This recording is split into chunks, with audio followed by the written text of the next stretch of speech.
gathered in the cold Melbourne night waiting. It's going to be a few minutes now, about 10 minutes before the last episode of Neighbours airs here in Australia. And as you can see behind me, the Ramsay Street sign has been moved to the centre of the city. But I want to speak to a few fans who have gathered here tonight to watch this on the big screen. Good evening, ladies. Can I get your names really quickly?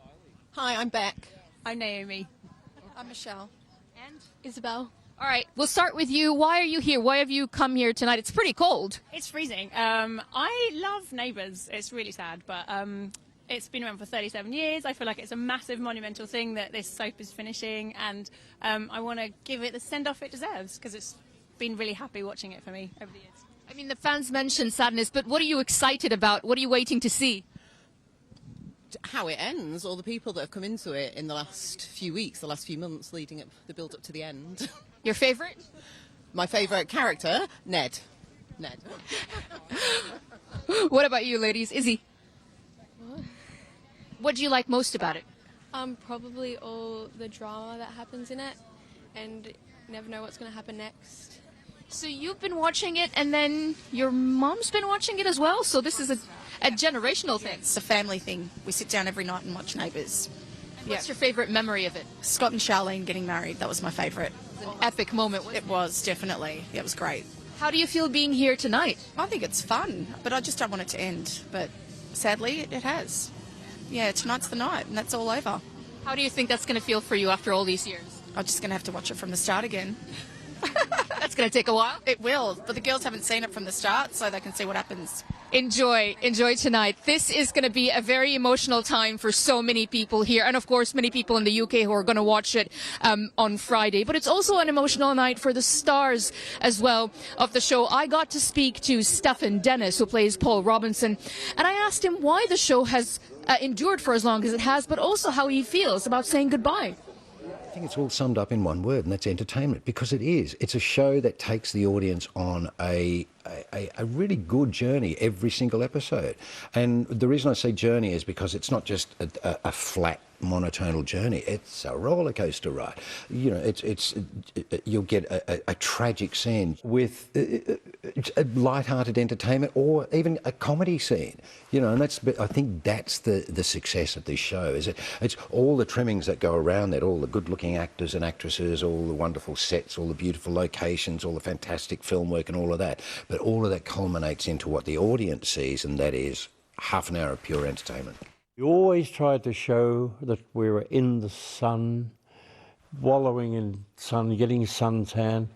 In truth, half the time we've been put in very light cotton shirts and we were freezing to death. And you could say hello to your doctor who lived next door. You could call him by his first name. And he would sometimes come in your swimming pool, you would sometimes go into his swimming pool. All these things that didn't seem to happen in the UK. That was Ian Smith, of course, better known as the lovable fuddy-duddy Harold Bishop, and he was making a point there about freezing to death, and it is quite a cold night here in Melbourne, but people have gathered to say a final goodbye to Australia's longest-running soap opera. It's the last episode has been described by cast members as remarkable, memorable, epic, heartbreaking, heartwarming, entertaining, but I think definitely everybody will agree on the fact that whatever happens, it's going to be emotional. Absolutely. Shima, get yourself a deck chair and a blanket and enjoy. The veteran actor Bernard Cribbins has died at the age of 93. Bernard Cribbins, who narrated The Wombles and starred in the film adaptation of The Railway Children, was one of the most versatile and popular entertainers of his generation. He managed to be a favourite on children's TV while also starring in the bawdy Carry On films. David Silito looks back on his life. Me, Dad, I'm Perks!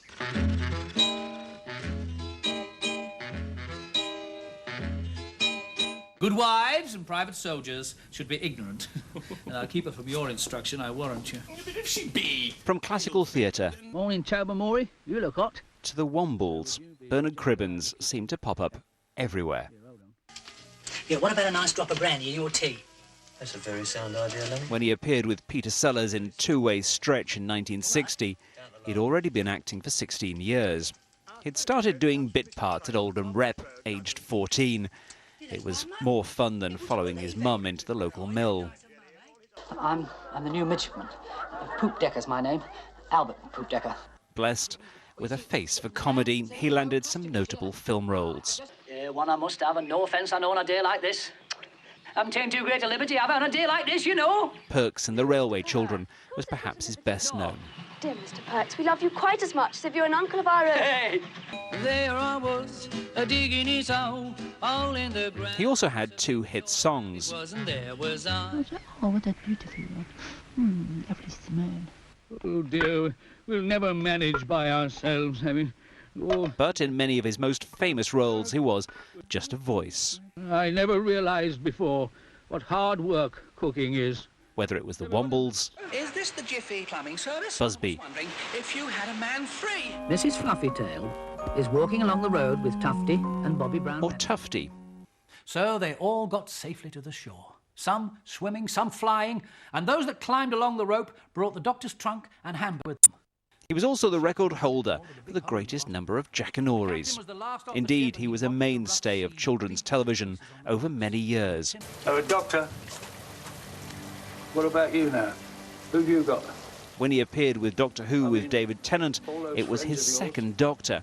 The first had been Peter Cushing, 40 years before. Still, that's fine.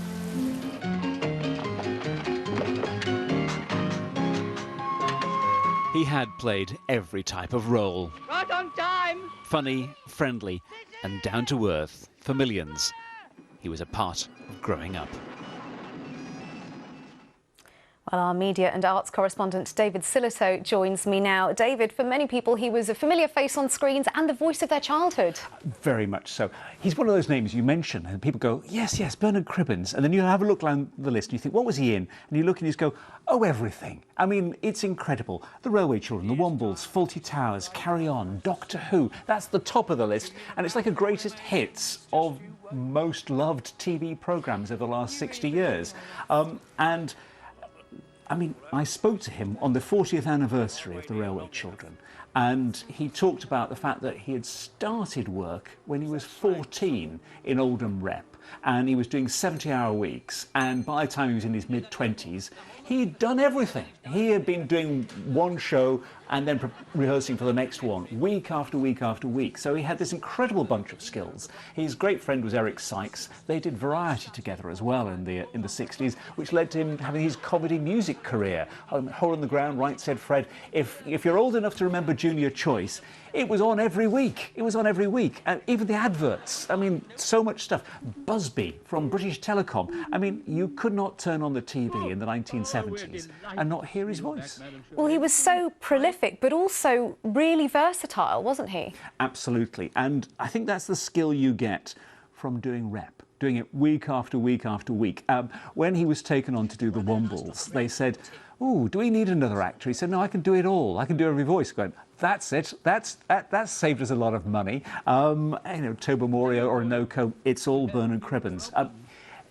For real, sort of down memory lane, Tufty Club as well, the road safety adverts, he was the squirrel. I mean, you cannot sort of overemphasize how much he was sort of a part of life. But the sheer thing was that there was no one role he was totally identified with. So each time you saw him in something else, yeah, it absolutely made sense. I mean, when he was a very officious guest in Fawlty Towers in the Hotel Inspectors, you absolutely believed he was that guest, and a classic TV moment. Oh, it was such a good episode, wasn't it? Oh, well, thank you so much, David Silito there, speaking about the veteran actor Bernard Cribbins, who's died at the age of 93. A potential visit to Taiwan by the US House Speaker Nancy Pelosi is stirring alarm in President Joe Biden's administration.